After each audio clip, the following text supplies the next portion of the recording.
Friends, अभी तक जो पढ़ रहे थे संख्या पद्धति नंबर सिस्टम्स में जो है पूरा चैप्टर हो गया था, पूरा अध्याय जो है, पूरा यूनिट, पूरा पार्ट हो गया था। इसमें हम इम्पोर्टेंट क्वेश्चन देख रहे थे, महत्वपूर्ण सवाल में हमारा अंतिम क्वेश्चन था, लास्ट सवाल था, जिसका आंसर था √5 - 1, √5 - 1 जो हमारा लास्ट क्वेश्चन था, उसका आंसर ये था। अब हम नेक्स्ट आगे देखेंगे, अगला सवाल है, ये कुछ बड़े सवाल है, जिसमें नेक्स्ट क्वेश्चन है, अगला सवाल है, अगला क्वेश्चन ये कह रहा है कि 1/2 + √3, 1/2 + √3।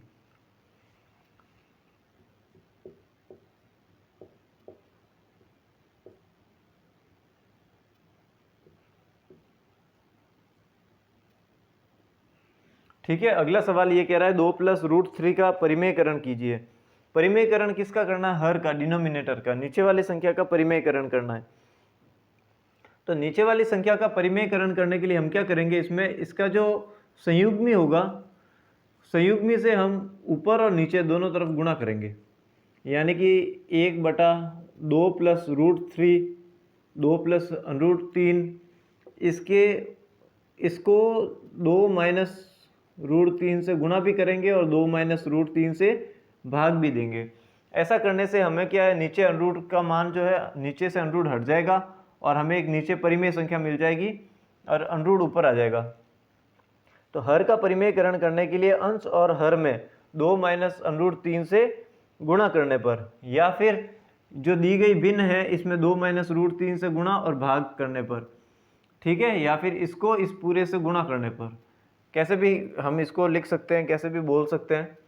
तो देखिए आप, नीचे क्या है, पहली संख्या प्लस दूसरी संख्या, पहली माइनस दूसरी संख्या, पहली संख्या प्लस दूसरी संख्या, पहली संख्या माइनस दूसरी संख्या, ये हो गया पहली संख्या का स्क्वायर माइनस दूसरी संख्या का स्क्वायर, इस रूप में लिख सकते हैं इसको। तो नीचे जो है पहली संख्या का स्क्वायर यानी कि 2 का स्क्वायर माइनस दूसरी संख्या का स्क्वायर यानी √3 का स्क्वायर, ये तो हो गया नीचे हर में। और ऊपर क्या हो गया, 1 को इस पूरे से गुणा करेंगे, किसी भी संख्या को 1 से गुणा करते हैं तो हमें वही मान मिलता है।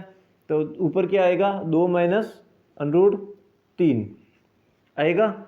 अब देखिए आप, ऊपर तो रह गया 2 - √3, 2 - √3, 2 - √3 तो ऊपर रह गया, और नीचे हो गया 2 का स्क्वायर यानी 4 माइनस √3 का स्क्वायर 3, यानी कि 2 - √3/1। किसी भी संख्या में 1 का भाग देते तो वही संख्या मिलती है, यानी इसका उत्तर हो जाएगा 2 - √3। ये इसका परफेक्ट आंसर है। 2 - √3 जो है इसका सही उत्तर है। चलिए इसको हटा देते हैं, इसको इरेज कर देते हैं। इसका उत्तर है 2 - √3, 2 - √3, 2 - √3 इज द करेक्ट आंसर। ठीक है, अब इसको हटा देते हैं, इसको इरेज कर देते हैं।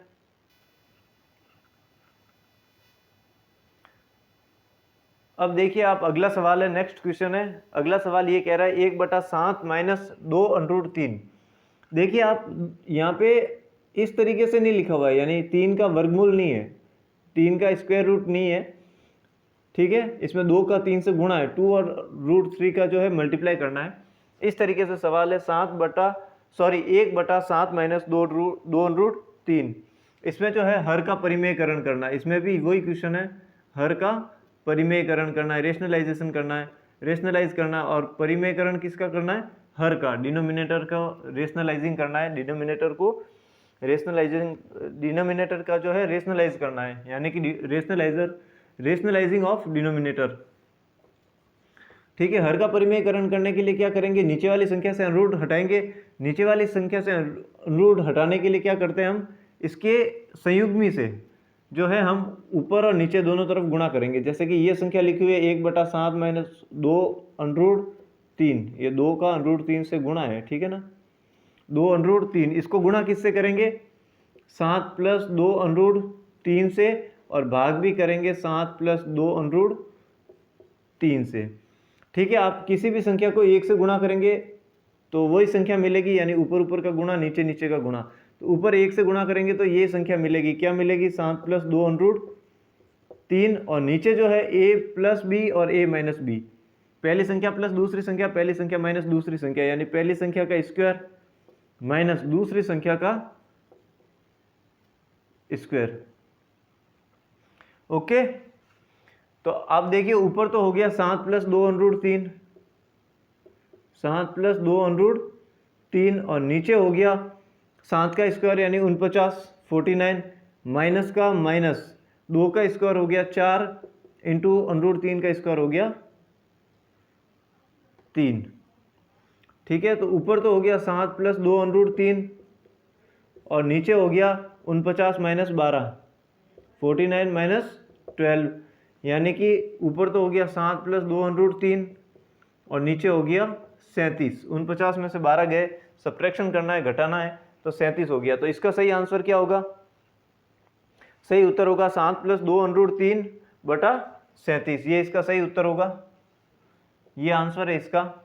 ठीक है, और यहाँ पर हमने क्या किया था? तो यहाँ पर किया था अंश तथा हर में। ठीक है, अंश यानी ऊपर वाली संख्या, हर यानी नीचे वाली संख्या। अंश तथा हर में 7 प्लस 2√3 से गुणा करने पर, और ये गुणा करने पर हमारे को ये मान आगे से आगे मिलता गया और ये हमारा उत्तर है। ठीक है, अब इसको भी इरेज कर देते हैं, हटा देते हैं।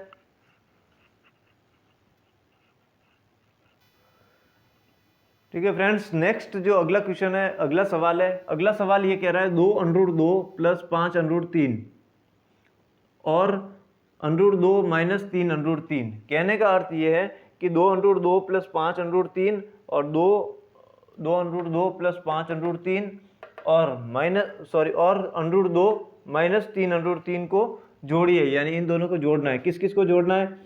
2√2 प्लस 5√3 और इसको जोड़ना है √2 माइनस 3√3। अब देखिए आप, यहाँ पर 3 का गुणा है, यहाँ पर 5 का गुणा है, यहाँ पर 2 का गुणा है। ठीक है, तो इसको पांचवा मूल नहीं समझना है, फिफ्थ रूट नहीं समझना है, और इसको तीसरा मूल नहीं समझना है, और इसका दूसरा मूल नहीं समझना है। इस तरीके से नहीं समझना है। ठीक है, तो अब देखिए आप √2 को तो पास में लिख देंगे, √3 को पास में लिख देंगे, तो ये तो हो गया 2√2। ठीक है, प्लस 5√3, फिर ये प्लस √2 और ये माइनस 3√3। √2 ये √2 है। ठीक है, अब यहाँ क्या करना है अपने?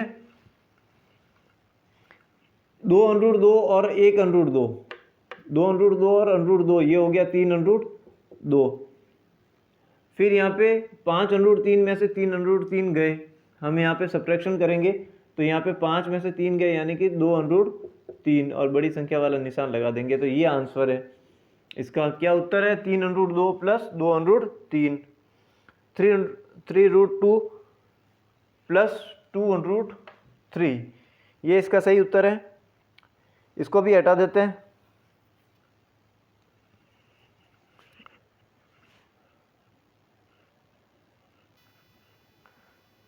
जो अभी क्वेश्चन किया था, जो अभी सवाल किया था, उसका उत्तर था 3√2 प्लस 2√3। फिर है अगला सवाल, नेक्स्ट क्वेश्चन है, वो ये कह रहा है कि 8√15, यानी कि 8√15 को 2√3 से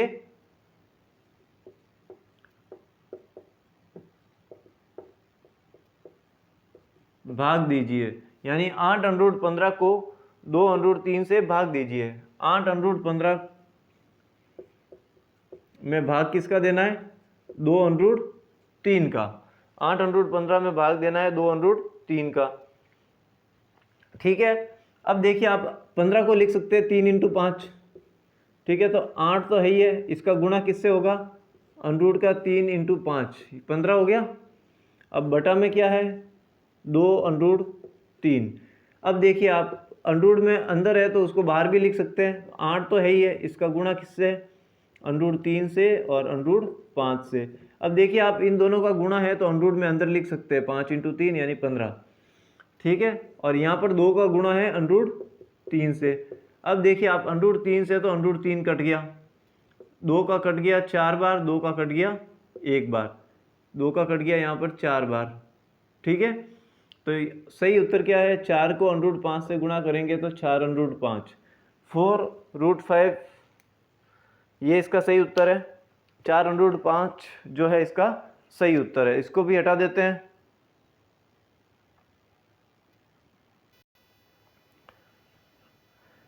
अब देखिए नेक्स्ट क्वेश्चन है, अगला सवाल है। अगला सवाल क्या कह रहा है कि 5/√3 प्लस 5/√3 माइनस √5, 5/√3 माइनस √5 का हर का परिमेयकरण कीजिए।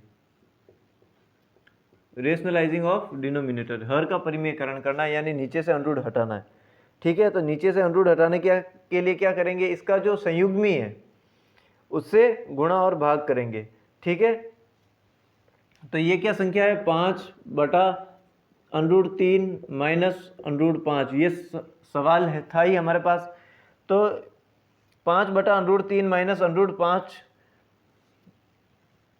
में अंश तथा हर में √3 प्लस √5 से गुणा करने पर, ठीक है, इसमें अंश और हर में √3 प्लस √5 का गुणा करने पर, या फिर √3 प्लस √5 से गुणा एवं √3 प्लस √5 से भाग देने पर। ऐसा हम इसलिए कर रहे हैं क्योंकि नीचे से अंडरूट हट जाएगा, हर का परिमेय करना यानी हर को परिमेय बनाना है। ठीक है, रेशनलाइजिंग ऑफ डिनोमिनेटर, जो डिनोमिनेटर है उसको रेशनलाइज करना है, उसे एक रेशनल नंबर की तरह बनाना है। ठीक है, तो ऊपर तो मल्टीप्लाई हो जाएगा, गुणा हो जाएगा, किसका होगा, 5 का गुणा हो जाएगा √3 प्लस √5 से, √3 प्लस √5 से, और नीचे जो है पहली संख्या प्लस दूसरी संख्या, पहली संख्या माइनस दूसरी संख्या, यानी पहली संख्या का स्क्वायर माइनस दूसरी संख्या का स्क्वायर। ये देखिए आप, अब चाहे तो ऊपर गुणा भी कर सकते हैं, चाहे तो ऊपर गुणा नहीं भी कर सकते हैं, कोई दिक्कत नहीं है, लेकिन हमें नीचे वाली संख्या को परिमेय संख्या बनाना है। तो ऊपर को ऐसे ही लिख दिया, 5 को गुणा करना है √3 प्लस √5 से, और नीचे क्या हुआ, √3 का स्क्वायर यानी 3 माइनस √5 का स्क्वायर यानी 5। अब देखिए आप, ऊपर तो है 5 गुणा √3 प्लस √5, और जो नीचे वाली संख्या है 3 में से 5 गए तो -2। ठीक है, तो अब देखिए आप संख्या के पास संख्या को लिख देते हैं, तो ये माइनस तो आ जाएगा बाहर, तो ऊपर तो 5 और नीचे 2, और माइनस आ गया बाहर, और इसका गुणा हो जाएगा √3 प्लस √5 से। ये इसका सही आंसर है, -5/2 √3 प्लस √5, -5/2 का गुणा होगा √3 प्लस √5 से, तो ये इसका सही उत्तर है। ओके, इसको भी हटा देते हैं, इसको भी इरेज कर देते हैं। चलिए अब नेक्स्ट आगे देखते हैं, संख्या 0.123 का बार, 0.123 का बार का सरलतम रूप लिखो। अब इसका सरलतम रूप क्या होगा, अब इसका सरलतम रूप क्या होगा ये तो हम नहीं जानते, ये तो हम नहीं जानते, लेकिन हाँ हम इसके लिए क्या करते हैं कि कुछ ऐसा काम करते हैं, जैसे कि जिस तरीके से अपन ने पहले क्वेश्चन किए थे ना, उस तरीके से होगा।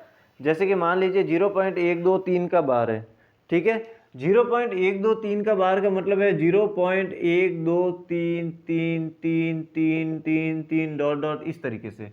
अब इसका सरलतम रूप क्या है, इसको सिंप्लीफाई करना है, इसका सरलतम रूप या सिंपल फॉर्म क्या है, तो ये हम नहीं जानते, इसलिए सबसे पहले हम लिखेंगे माना x बराबर 0.1233333 इस तरीके से, और इसको लिख देंगे समीकरण नंबर 1। ठीक है, x बराबर 0.123 का बार, यानी कि इसको हम x बना देंगे, x के बराबर मानेंगे। ठीक है, तो यहाँ पर देखिए आप, पॉइंट के बाद में एक नंबर के ऊपर बार लगा हुआ है, एक संख्या का बार बार रिपीटेशन हो रहा है, एक संख्या का बार बार रिपीटेशन हो रहा है। तो हम क्या करेंगे, इसमें हम क्या करेंगे कि एक संख्या है तो ऐसी संख्या से गुणा करेंगे जिसके पीछे 1 0, यानी कि 10, 2 और 2 संख्या के ऊपर बार होता है तो ऐसी संख्या से गुणा करेंगे जिसके पीछे 2 0 यानी 100। तो यहाँ पर तो 1 के ऊपर बार है तो हम 10 से गुणा करेंगे, ठीक है। Multiplying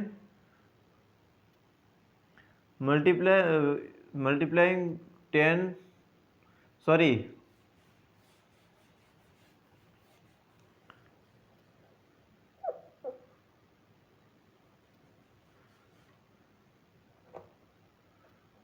both sides of equation number 1, ठीक है। Multiplying by 10 both sides of equation number 1, ठीक है। तो क्या करेंगे, समीकरण 1 के दोनों तरफ 10 से गुणा करने पर क्या होगा, ये तो हो जाएगा 10x, और इसको 10 से गुणा करेंगे तो पॉइंट यहाँ आ जाएगा, यानी कि 1.233333 इस तरीके से, और ये हो गया समीकरण नंबर 2, ठीक है। सब्ट्रैक्टिंग इक्वेशन नंबर 1 फ्रॉम 2, यानी समीकरण 2 में से 1 को घटाने पर, इसमें से इसको घटाएंगे तो ये हो गया 10x में से 1x गया, इसमें से इसको घटाएंगे, ठीक है।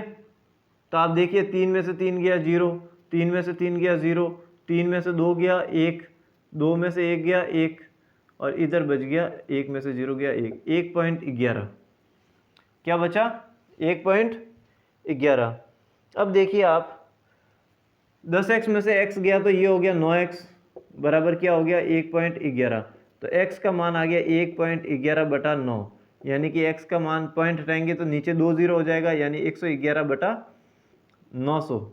अब आप देखिए ऊपर और नीचे जिस संख्या से भाग जाए उससे भाग दे देते हैं, तो ऊपर और नीचे दोनों तरफ जो है 3 का भाग जा रहा है, तो 3 तिया 9, 10 11 3 7 21, इधर 3 का गया 300 बार, यानी x की वैल्यू आ गई 37/300, x is equal to 37/300, x का मान जो है 37/300 उत्तर है, ठीक है। ये इसी को ही तो हमने x माना है, यानी कि ये इसके बराबर है। कहने का अर्थ यह है कि 0.1233333 डॉट डॉट, यानी 0.123 का बार जो है किसके बराबर है, 37/300 के बराबर, ठीक है। ये इसका सही उत्तर है, 37/300 is the correct answer of this question. Okay, इसको भी इरेज कर देते हैं, इसको भी हटा देते हैं। चलिए अब अगला क्वेश्चन करते हैं, नेक्स्ट सवाल। अगला क्वेश्चन क्या कह रहा है, अगला सवाल क्या कह रहा है कि 2.36 का बार, 2.36 का बार, यानी 2.36 36 36 36 डॉट डॉट इस तरीके से, प्लस 0.23 का बार, 0.23 का बार का मान सरलतम रूप में ज्ञात करो, यानी इसका जो मान है हमें सरलतम रूप में ज्ञात करना है, सिंपल फॉर्म में ज्ञात करना है। तो हम इसका सरलतम रूप में कैसे ज्ञात करेंगे इसका मान, तो अब आप देखिए इसको किस तरीके से लिख सकते हैं। अब आप देखिए इसको तो लिख सकते हैं 2 प्लस 0.36 का बार लिख सकते हैं, 2.36 के बार को प्लस का प्लस, इसको लिख सकते हैं 0.23 का बार, लिख क्या सकते हैं, ये तो लिखा हुआ ही है, ठीक है। तो इस तरीके से लिख सकते हैं इसको। अब आप देखिए हम इनको किस तरीके से करते थे, उस x मान के करते थे, तो इसका मान आएगा 36/99, 36/99 आएगा, और इसका मान आएगा 23/99 आएगा। x मानेंगे, फिर दो संख्या के पॉइंट लगेगा तो 100 से गुणा करेंगे, और इस तरीके से x का मान आएगा, ये 36/99 आएगा और ये 23/99 आएगा, और आगे 2 का 2 लिखा हुआ है ही, ठीक है। तो अब देखिए आप, ये 2 तो आगे ऐसे कैसे है ही, इन दोनों की जोड़ कैसे करेंगे परिमेय संख्याओं की, तो एलसीएम लेके करेंगे। 99 एलसीएम है, तो ये हो गया 99 का भाग 99 में, एक बार 1 को 36 से गुणा किया 36, प्लस का प्लस, 99 का भाग 99 में एक बार 1 को 23 से गुणा किया 23, ठीक है। अब देखिए आप, ये 2 का 2 तो है ही है, प्लस 36 और 23 कितने हो गए 59 59, और बटा 99 का 99 है ही, ठीक है। अब देखिए आप इसको किस तरीके से सॉल्व करेंगे, आप चाहे तो इसको ऐसे भी लिख सकते हैं, 2 सहित 59/99 इसका उत्तर है, ठीक है। या फिर हम इसको ऐसे भी लिख सकते हैं, 2 का गुणा 99 से करेंगे, ठीक है, तो 198 हो गया, प्लस 200 नहीं प्लस 59 59/99 लिख सकते हैं। इसको भी ऐसे लिख सकते हैं, इसको भी ऐसे लिख सकते हैं, इसको ऐसे लिख सकते हैं और इसको ऐसे लिख सकते हैं, ठीक है। इसका एलसीएम लेके करेंगे तो भी यही मान आएगा, इसको 99 को 2 से गुणा करेंगे, उसमें 59 जोड़ेंगे तो भी यही मान आएगा। यानी कि 198 में 59 जोड़ दिया तो 257 बटा 99, 257 अपॉन 99, 257 बटा 99 जो है इसका सही उत्तर है। ओके, इसको भी हटा देते हैं, इसको भी इरेज कर देते हैं। देखिए फ्रेंड्स, अभी तक तो छोटे छोटे क्वेश्चन थे, लीनियर हो गए, ऑब्जेक्टिव टाइप हो गए, या फिर उससे थोड़े और बड़े हो सकते हैं, जैसे अति लघुतरात्मक टाइप है ना, शॉर्ट टाइप क्वेश्चन है। अब थोड़े से बड़े क्वेश्चन है जिसको अपन लघुतरात्मक क्वेश्चन कहते हैं, लघुतरात्मक प्रश्न, इस टाइप के सवाल है। तो इसका इस टाइप का अगर कोई सवाल देखे तो आप देखिए, एक तो है √3 - 1 बटा √3 + 1, ये थोड़े बड़े सवाल है। तो इस टाइप के क्वेश्चन को अब हम हल करेंगे, इनको सॉल्व करेंगे। तो जैसे मान लीजिए यही सवाल है, ये सवाल ये कह रहा है √3 - 1 बटा √3 + 1, ये किसके बराबर है? a + b √3, ठीक है, ये इसके बराबर है। तब हमें a और b का मान ज्ञात करना है, a और b का मान हमें ज्ञात करना है, a और b की वैल्यू ज्ञात करनी है, find out the value of a and b, ठीक है। अब हम क्या करते हैं, सबसे पहले तो इसको सॉल्व करने के लिए क्या करेंगे, इसको हल करने के लिए हम क्या करेंगे, प्रश्नानुसार। प्रश्नानुसार का मतलब होता है प्रश्न के अनुसार। प्रश्न के अनुसार क्या दे रखा है, तो √3 - 1 बटा √3 + 1 बराबर है a + b √3 के। यानी प्रश्न में तो ये हमें दे रखा है, क्या दे रखा है, √3 - 1 बटा √3 + 1 बराबर a + b √3।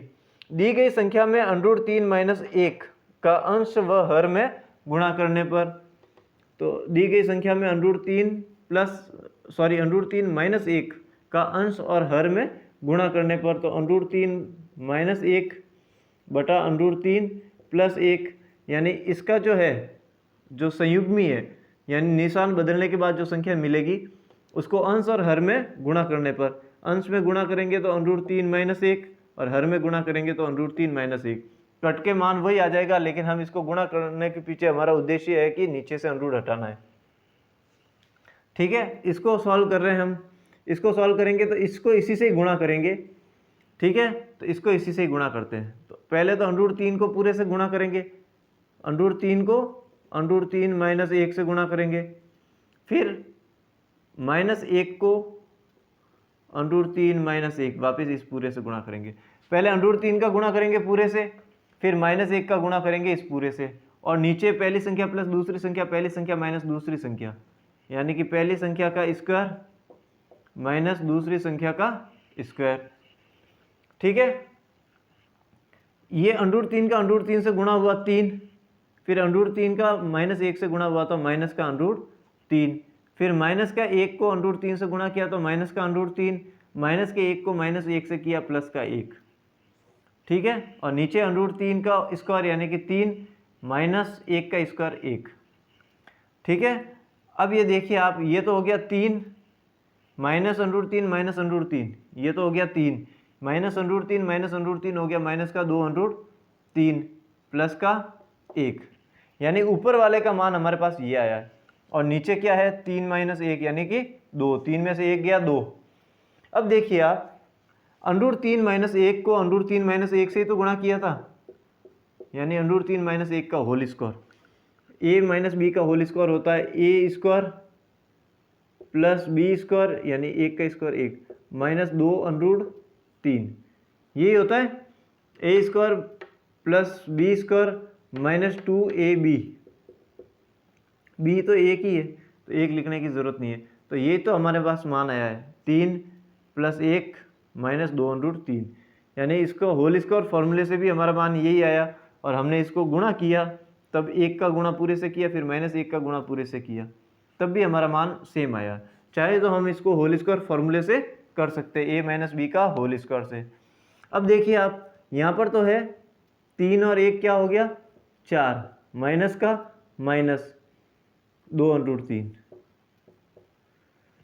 3 और 1 4 माइनस 2√3/2। अब देखिए आप इन दोनों में से कॉमन क्या है, 2, 2 बार ले लिया तो अंदर क्या बचा, 2 माइनस √3। यहाँ से 2 बाहर ले लिया तो 2 बचा, माइनस का माइनस 2 बाहर आ गया तो √3 बच गया, √3/2। नीचे का 2 है, ये 2 से 2 कट गया तो ये मान आया हमारे पास 2 माइनस √3। यानी जब हम इसको सॉल्व करते हैं तो इस पूरे की वैल्यू क्या आती है हमारे पास, 2 माइनस √3।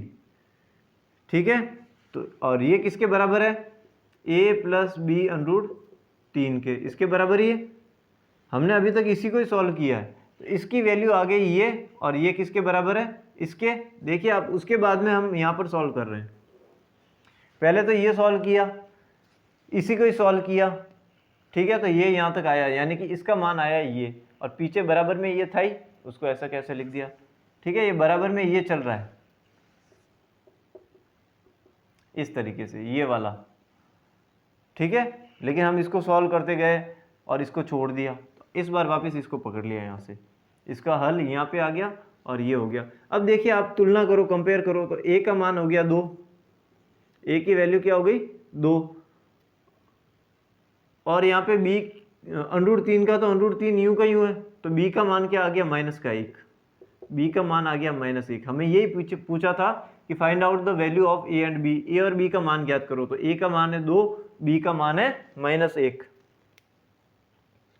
a का मान है 2, b का मान है -1।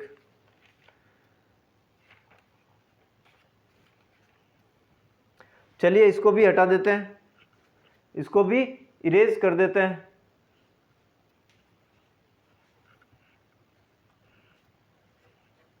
हटा दे इसको हटा देते हैं। अब देखिए आप, नेक्स्ट क्वेश्चन है, अगला सवाल है कि 2.37 का बार, 2.37 के बार को P/Q के रूप में व्यक्त कीजिए।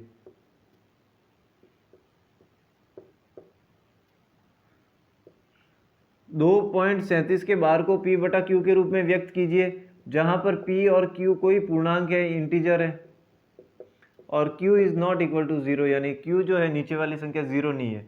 कहने का अर्थ ये है कि इसको परिमेय संख्या के रूप में व्यक्त करना है, हमें रेशनल नंबर के रूप में इसको हमें व्यक्त करना है।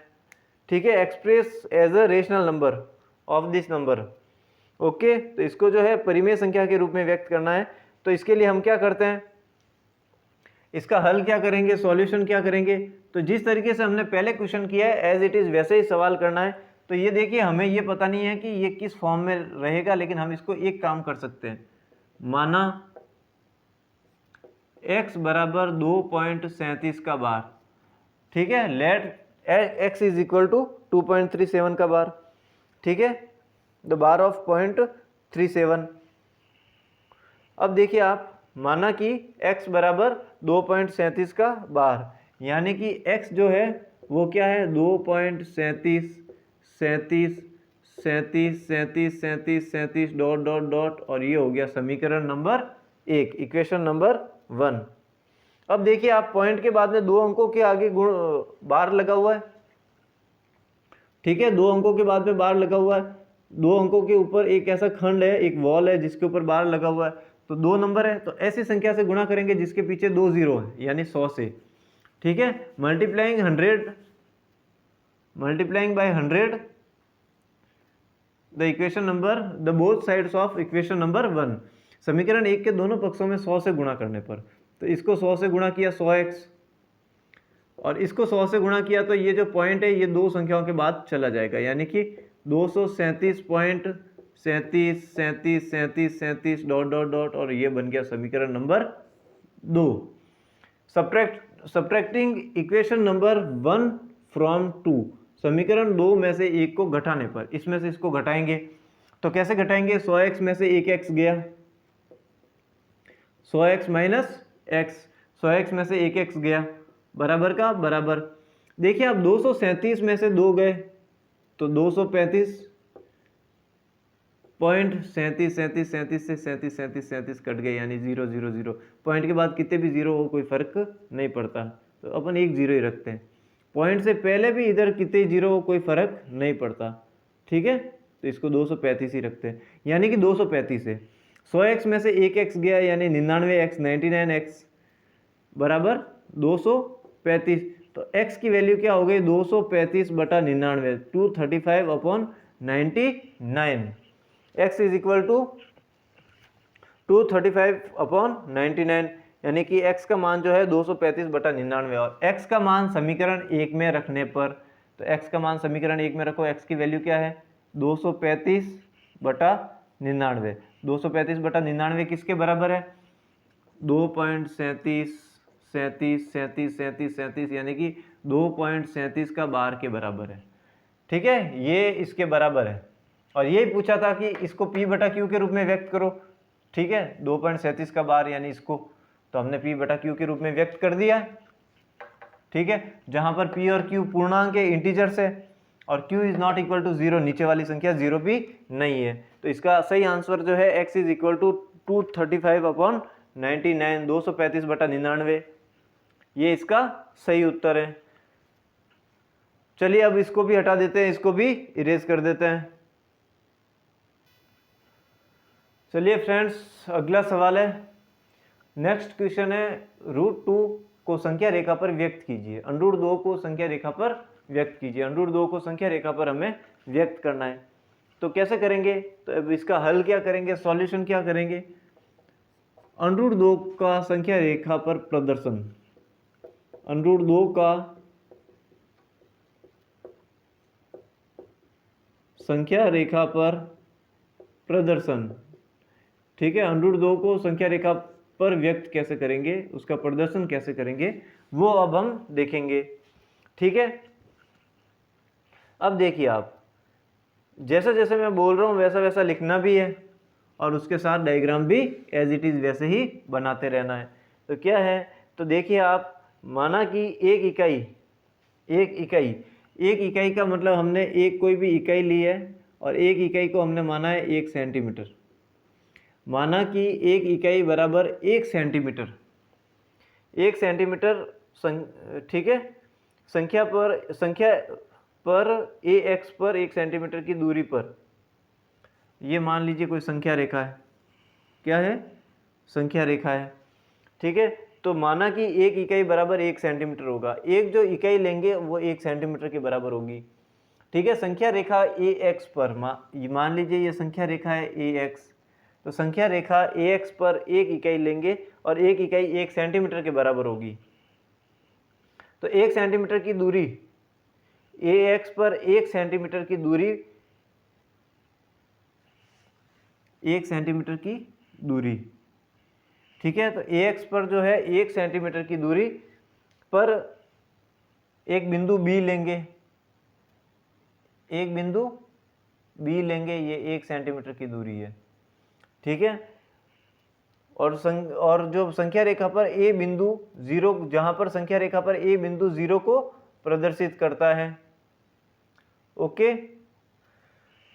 तो अब देखिए शुरू से क्या लिखना है, माना कि एक इकाई बराबर 1 सेंटीमीटर, संख्या रेखा ax पर 1 सेंटीमीटर की दूरी पर a यानी 0 से 1 2 3 4 5 up to dot dot dot 1 2 3 4 5 dot dot dot इकाई की दूरी पर, यानी कि सेंटीमीटर की दूरी पर क्रमशः हम भाग अंकित करते जाएंगे, जैसे कि b हो गया, ये c हो गया 1 पर, ये D हो गया 1 पर, ये E हो गया 1 पर, ये भी 1 पर, ये भी 1 पर, इस तरीके से, ठीक है। यहाँ से 1 की दूरी होगी इस तरीके से, ओके। तो संख्या रेखा पर 1 सेंटीमीटर की दूरी पर A से, यानी कि 0 से 1 सेंटीमीटर की दूरी पर AB बराबर 1 सेंटीमीटर होते हुए हम 1 2 3 4 5 इस तरीके से भाग अंकित करते जाएंगे। इस प्रकार AB बराबर 1 सेंटीमीटर, AB की दूरी जो है वो 1 सेंटीमीटर है, ठीक है। तो अब इसको अपन बड़ा ही ले लेते हैं, ठीक है। तो मान लीजिए कि ये संख्या रेखा है AX, इस पर B तो ये रहा, और ये दूरी है 0 से 1 सेंटीमीटर या 1 इकाई। ठीक है, इतनी की इतनी दूरी हम यहाँ पर ले लेते हैं। ठीक है, इस तरीके से चलते जाएंगे, 1-1 सेंटीमीटर से आगे चलते जाएंगे।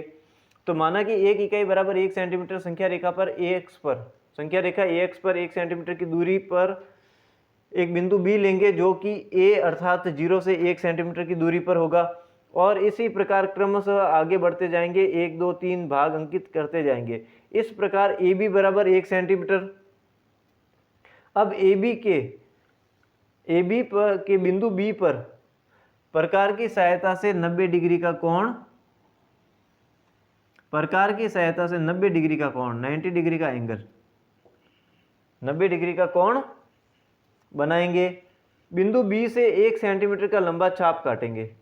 बिंदु B से जो है प्रकार से 1 सेंटीमीटर का चाप काटेंगे, यानी कि जितनी ये दूरी हुई, जितनी ये दूरी हुई एज इट इज उतनी दूरी ये रहेगी और एक चाप काटेंगे। ठीक है, और इसको एक बिंदु C नामांकित कर देंगे, C नाम रख देंगे इसका।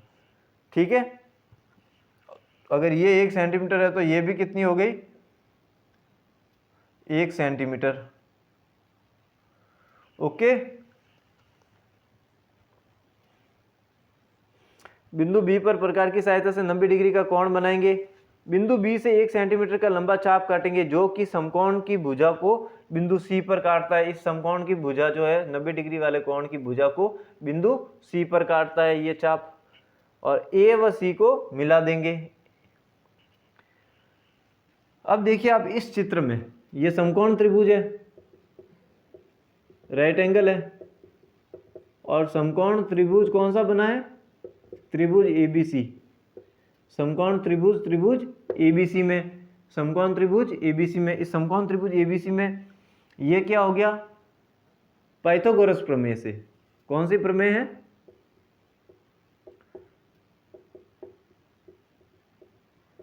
पाइथागोरस प्रमेय से। पाइथागोरस जो थ्योरम है उस प्रमेय से।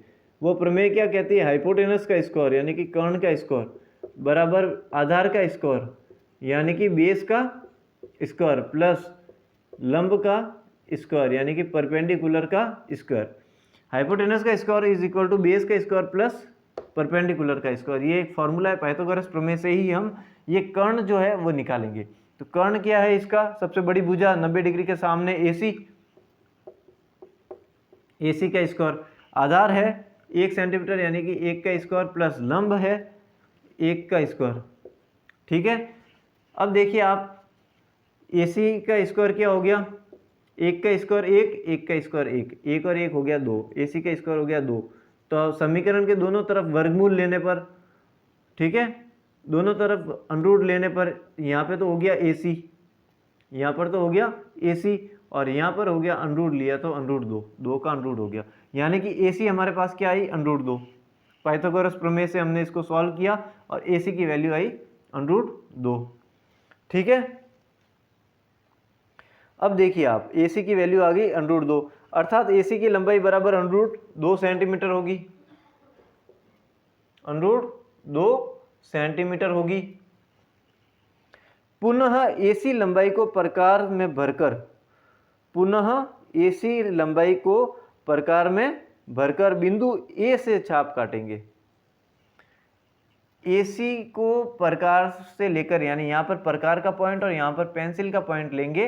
AC को प्रकार का पॉइंट लेकर, AC को जो है A पर प्रकार का पॉइंट और C पर पेंसिल का पॉइंट लेकर, यानी कि AC लंबाई को प्रकार में भरकर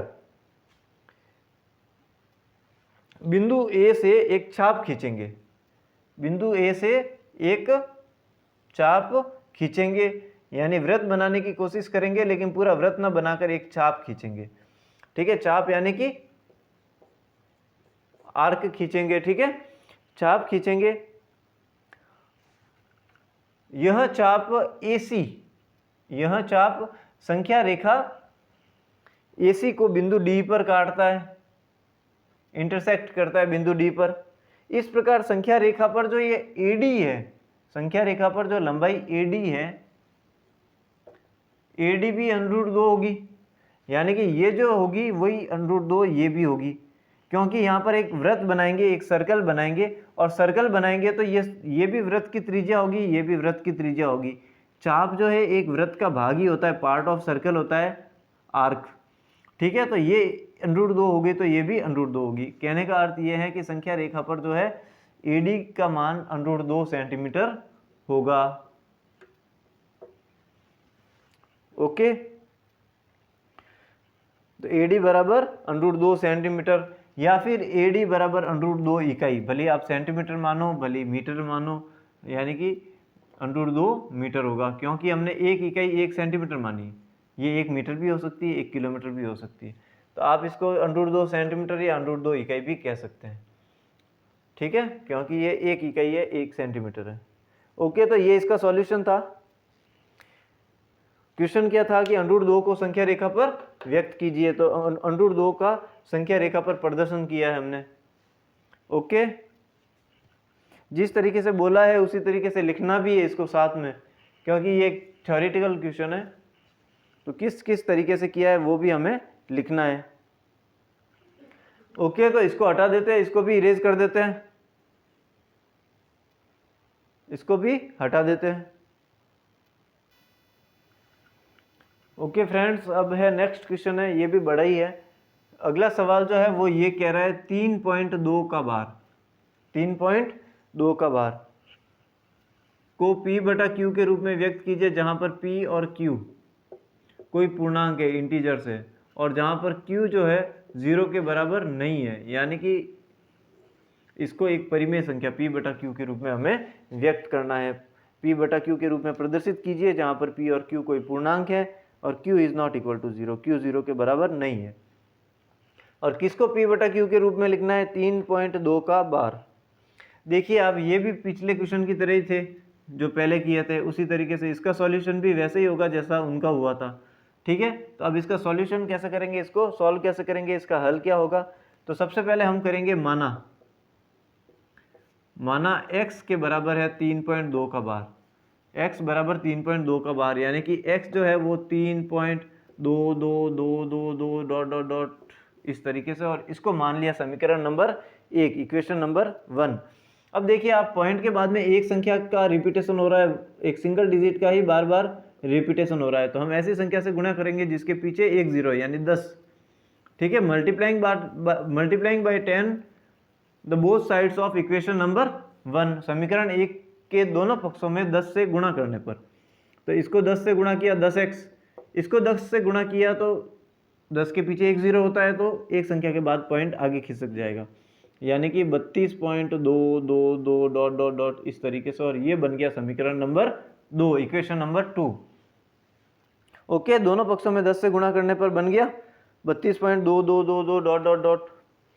अब देखिए आप, समीकरण 1 में से समीकरण 2 को घटाने पर, समीकरण 2 में से समीकरण 1 को घटाने पर, समीकरण 2 में से समीकरण 1 को घटाने पर, subtracting equation number 1 from 2।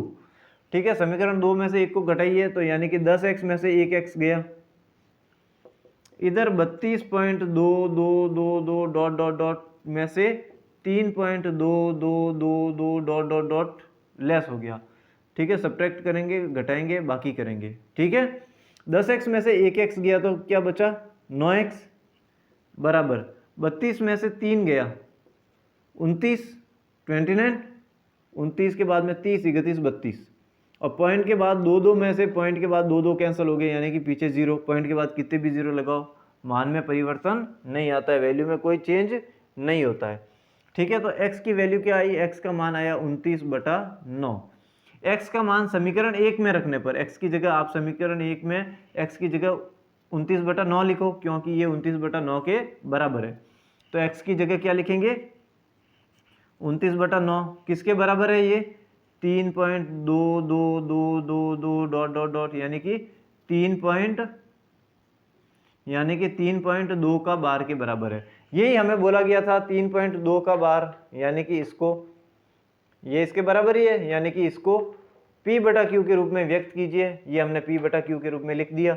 P और Q पूर्णांक भी है और Q 0 के बराबर भी नहीं है, तो इसका सही आंसर हो गया 29/9, 29/9 is the correct answer of this question. Okay, अब इसको भी हटा देते हैं, इसको भी इरेज कर देते हैं।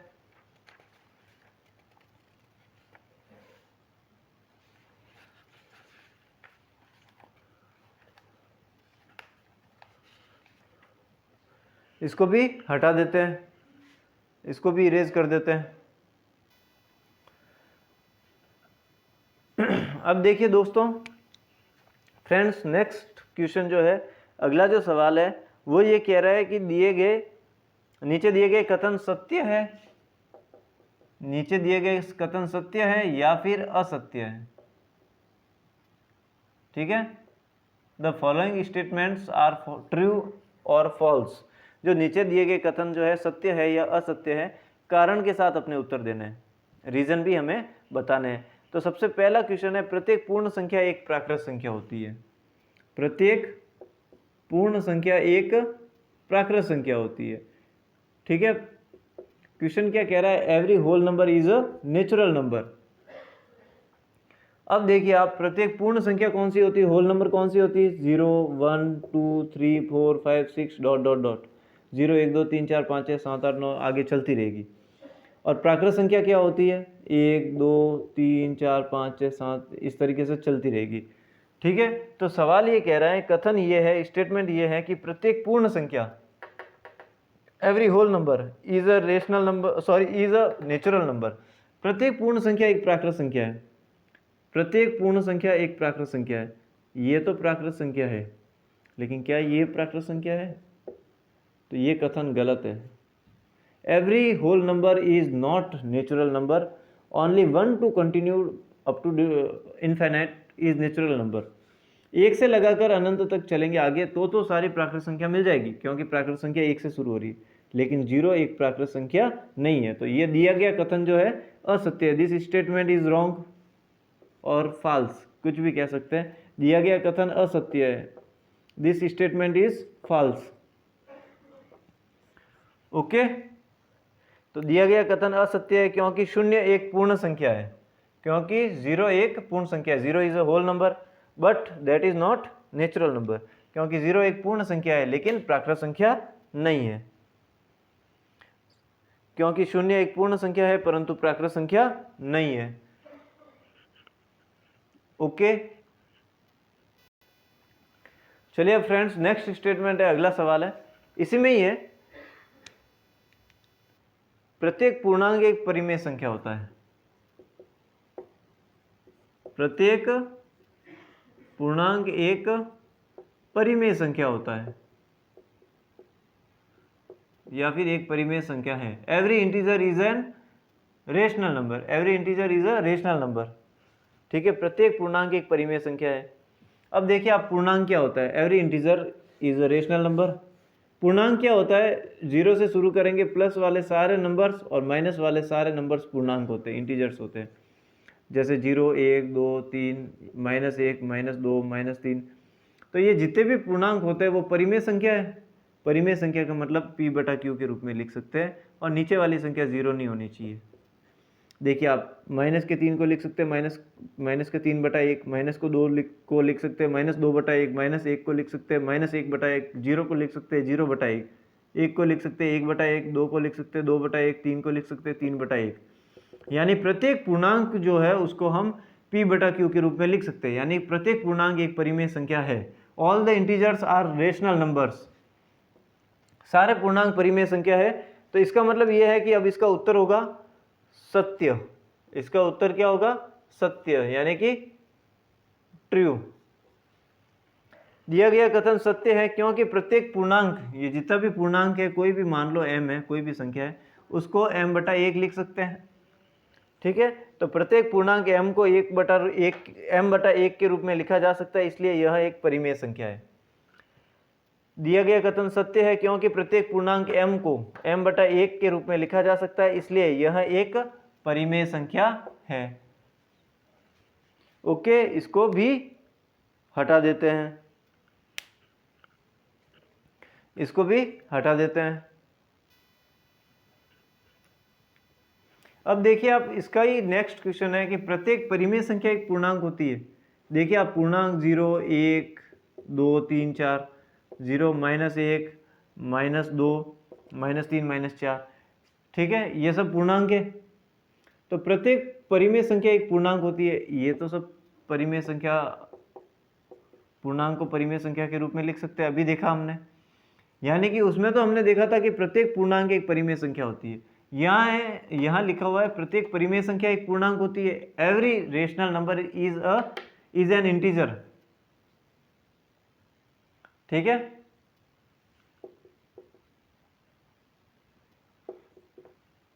Every rational number is an integer number. तो क्या प्रत्येक परिमेय एक संख्या एक पूर्णांक होती है? देखिए आप, ये सारी परिमेय संख्या तो पूर्णांक है, लेकिन मान लीजिए 3/4 परिमेय संख्या है, 1/2 परिमेय संख्या, 7/8 परिमेय संख्या, क्या ये पूर्णांक है? ये तो पॉइंट में मान आ रहा है, तो ये परिमेय संख्या नहीं है। तो दिया गया कथन असत्य है, दिस स्टेटमेंट इज फॉल्स। दिया गया कथन असत्य है, क्योंकि ये संख्या लिख दीजिए आप, 3/5 है, कुछ भी लिख दीजिए, ठीक है, ये संख्याएं पूर्णांक नहीं है।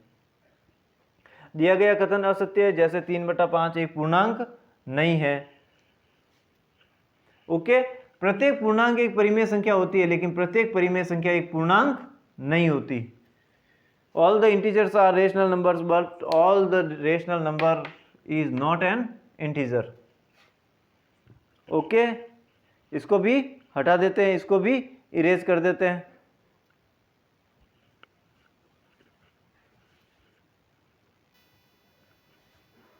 अगला सवाल है, नेक्स्ट क्वेश्चन है, 1/7 और 2/7 के बीच की एक अपरिमेय संख्या ज्ञात करो। इररेशनल नंबर फाइंड करनी है इन दोनों के बीच में, मिडल ऑफ दीज नंबर्स, अपरिमेय संख्या ज्ञात करनी है, इररेशनल नंबर। अब आप देखिए, ये तो क्वेश्चन अपने एक्सरसाइज में था, सवाल में था कि 1/7 का मान क्या होता है। 1/7 का मान होता है 0.142857, 142857 ऐसे चलेगा, यानी 0.142857 का बार, 0.142857 का बार। तो 1/7 का मान ये है, इसलिए 2/7 का मान भी हम सरलता से निकाल सकते हैं, सरलता से ज्ञात किया जा सकता है, क्योंकि इसका डबल ही करना है, 1/7 का डबल है, ठीक है। तो इसका भी मान निकाल सकते हैं, 0.2857 142857 142857 यानी 0.2857 का बार, ठीक है। 1/7 और 2/7 के बीच एक अपरिमेय संख्या, इरेशनल नंबर ज्ञात करने के लिए हम एक ऐसी संख्या ज्ञात करते हैं जो इन दोनों के बीच की हो। तो इन दोनों के बीच की कौन सी हो सकती है? बहुत सारी संख्याएं हो सकती है, तो इन दोनों के बीच होनी चाहिए, ठीक है। तो इन दोनों के बीच में हो गई, मान लो 0.14, 0.28 यानी कि 0.15 इनके बीच की है। लेकिन हमें ये तो 15 लिख दिया, तो फिर ये तो परिमेय संख्या हो गई, भाग शांत हो गया, टर्मिनेटिंग हो गई, लेकिन हमें तो ज्ञात करनी है अपरिमेय संख्या। तो 15 15 15 भी नहीं लिख सकते, 15 का बार, क्योंकि रिपीटेशन हो रहा है वॉल का, तो वो एक परिमेय संख्या होगी, रेशनल नंबर होगी। बट जैसे कि ये रेशनल है, ये रेशनल है, लेकिन हमें तो चाहिए अपरिमेय। अपरिमेय चाहिए यानी पहले तो होना चाहिए अशांत, नॉन टर्मिनेटिंग, और दूसरा होना चाहिए पुनरावर्ती भी नहीं होनी चाहिए, यानी कि नॉन रिपीटिंग या नॉन रिकरिंग, यानी कि हमें चाहिए इन दोनों के बीच में अनवसानी अनावर्ती संख्या, नॉन टर्मिनेटिंग, नॉन रिपीटिंग या नॉन टर्मिनेटिंग, नॉन रिकरिंग वाली संख्या चाहिए। अर्थात कहने का अर्थ यह है कि इस प्रकार की संख्याएं 1/7 और 2/7 के बीच ऐसी संख्या ज्ञात करते हैं जो दोनों के बीच अनवसानी अनावर्ती होती है। इस प्रकार की संख्याएं 1/7 और 2/7 के बीच अपरिमित रूप से या अनंत रूप से ज्ञात कर सकते हैं। बहुत सारी संख्या हैं। इस प्रकार की एक संख्या हम लेते हैं, जैसे कि उदाहरण के रूप में 0.15 ले लिया, लेकिन 15 में कोई बार भी नहीं होना चाहिए रिपीटेशन, और न ही किसी तरीके का भाग पूरा जाना चाहिए। तो हम पहले तो लिखते हैं 0.15, फिर उसके बाद हम क्या करते हैं, 1 0 लगा देते हैं, 15 के बाद 1 0, फिर 15 के बाद 2 0, 15 के बाद 3 जीरो, 15 के बाद 4 जीरो, इस तरीके से 15 के बाद 5 जीरो, 15 के बाद 6 जीरो और चलते रहेंगे। नॉन टर्मिनेटिंग नॉन रिपीटिंग भी हो गई और हमारे पास एक अपरिमेय संख्या इरेशनल नंबर भी आ गई। ये हमारा करेक्ट उत्तर है। सही आंसर जो है वो हमारा ये है। ओके, अब इसको भी हटा देते हैं, इसको भी इरेज कर देते हैं।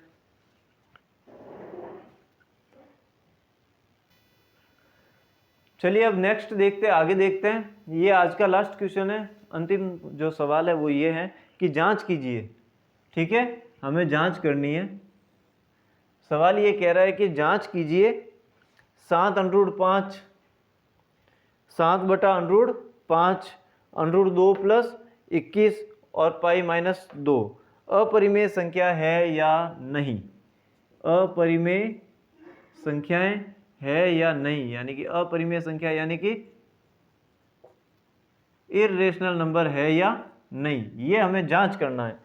तो जांच करने के लिए हमें देखिए, आप सबसे पहली चीज हमारे पास कौन कौन से मान ज्ञात है, पहले तो ये देखिए 2.236 आगे चलते जाएंगे, ये तो है √5 का मान। ठीक है, √5 का मान 2.236 डॉट डॉट डॉट आगे चलते जाएंगे। इस तरीके से हमें ये भी मान पता है, √2 का मान भी पता है 1.4142 डॉट डॉट आगे चलते जाएंगे।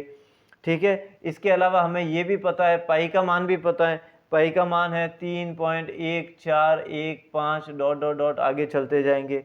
इस तरीके से हमारे को ये मान पता है, तो इससे हम मान ज्ञात कर सकते हैं। 7√5 का मान क्या होगा, तो 7 × √5 होगा, 7 × √5 होगा।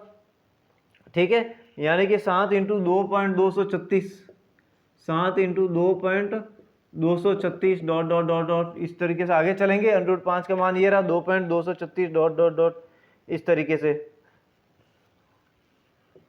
15.65 डॉट डॉट डॉट ये मान आ जाएगा।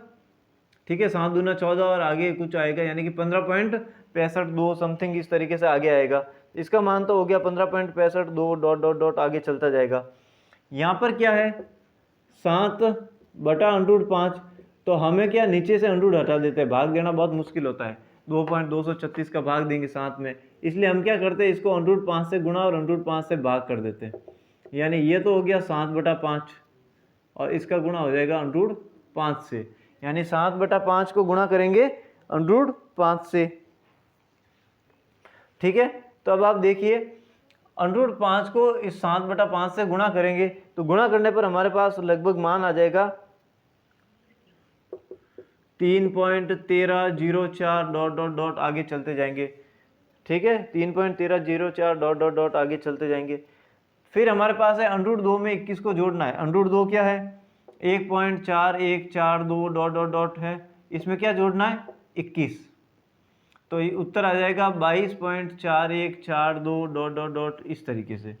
ठीक है, फिर है हमारे पास π-2, जो पाई का मान है 3.1415 डॉट डॉट डॉट चलता जाएगा। इसमें क्या घटाना है 2, यानी 3 में से 2 गया, 1.1415 डॉट डॉट डॉट आगे चलते जाएंगे। इस तरीके से ये मान आएंगे।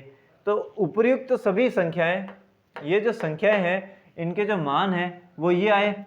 तो इस तरीके की जो संख्याएं हैं, उपर्युक्त प्राप्त सभी संख्याएं, उपर्युक्त प्राप्त सभी संख्याएं अनवसानी अनावर्ती है, नॉन टर्मिनेटिंग नॉन रिकरिंग या नॉन टर्मिनेटिंग नॉन रिपीटिंग है। ठीक है, अनवसानी यानी लगातार भाग भी जा रहा है, कोई हमें खंड भी रिपीटेशन का नहीं मिल रहा है। ठीक है, तो इस तरीके की जो संख्या है अनवसानी अनावर्ती दशमलव प्रसार है, अनवसानी अनावर्ती दशमलव प्रसार वाली संख्याएं, उपर्युक्त संख्याएं जो है डेसिमल एक्सपेंशन जो है नॉन टर्मिनेटिंग नॉन रिपीटिंग है, यानी नॉन टर्मिनेटिंग नॉन रिक्यूरिंग है डेसिमल एक्सपेंशन।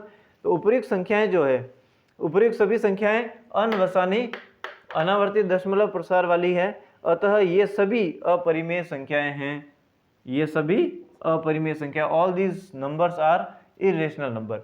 यानी कि अपरिमेय संख्या को परिमेय से गुणा किया, अपरिमेय मिल गई। अपरिमेय संख्या में परिमेय परिमेय में अपरिमेय का भाग दिया तो भी अपरिमेय मिल गई। अपरिमेय में परिमेय जुड़ गई तो भी अपरिमेय मिल गई, और अपरिमेय में परिमेय घट गई, सब्ट्रैक्शन हो गया रेशनल और इरेशनल का, तो भी हमें अपरिमेय मिल गई, इरेशनल मिल गई। यानी ये सारी संख्याएं जो है अपरिमेय संख्याएं हैं। चलिए आज के लिए इतना ही, बाकी देखेंगे नेक्स्ट आगे। ओके, इसको भी इरेज कर देते हैं।